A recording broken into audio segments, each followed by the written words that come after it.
We are all team members of the CIHR Social Research Center in HIV Prevention. As researchers, we want to offer context to our group of colleagues within the SRC and more broadly to other HIV researchers and community advocates with an interest in decolonizing Indigenous and African diaspora research methodologies. We also wanted to learn from each other and collectively advocate for diverse research methodologies in HIV and AIDS research in Canada. Initial scoping of the literature yielded 21,467 references. We chose to restrict literature to 1999 onwards after our search. Our team employed a standardized screening tool to review abstracts for inclusion in our review. This resulted in 3,175 abstracts being included. To review our yield of included literature, we purposely pulled 350 full articles as a sample of the includes. We reviewed these for inclusion, which resulted in 82 relevant articles. A planned meeting to review our progress evolved into a full-day discussion about our review process and our reflections of the literature. What are we doing? Why are we involved in this project? What does this project mean to us as individuals and as researchers? How do we feel about being involved on this project? We felt this was an important discussion to record, capture visually and orally what words may not.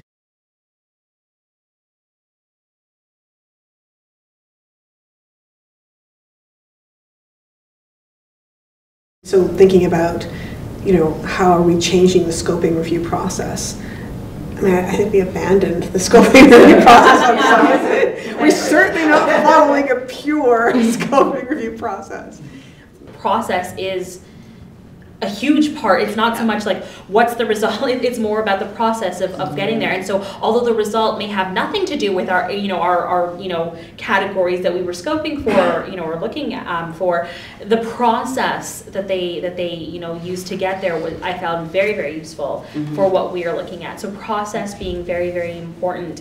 And then this sort of like you sort of like made the comparison to Western, the mastery, which is sort of like, again, to master an area or a discipline or a field or a body of literature, whereas I feel like what we're looking at is so much more, it's so much larger, it's so much more profound, it spans time, geography. So I feel like, again, like the literature that we're looking at really lends itself to this idea of process over discipline or finite sort of like measurable area, or rather than going in, I feel like our literature is way out here. Like it's the other way, we're diverging and looking at a much larger scope of things. Yeah. So one of the pieces that I think is interesting in our process for this is that when I read the Indigenous decolonizing literatures, what we're doing through this, personal journey, which has become a group journey, is we're actually mimicking what the Indigenous research says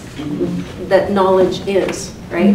It's something that starts with our individual perspectives, and we share that, and we co-create something that's new. And that's what knowledge is, and that's what truth value is.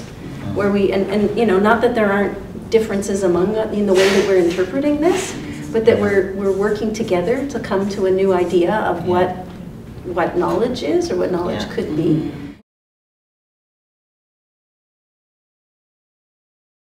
Part of this project was also an opportunity to kind of produce something that our colleagues might be able to respect, might be able to pick up and use, and would give some degree of validity in a world where validity is generated through other literature to what we're saying.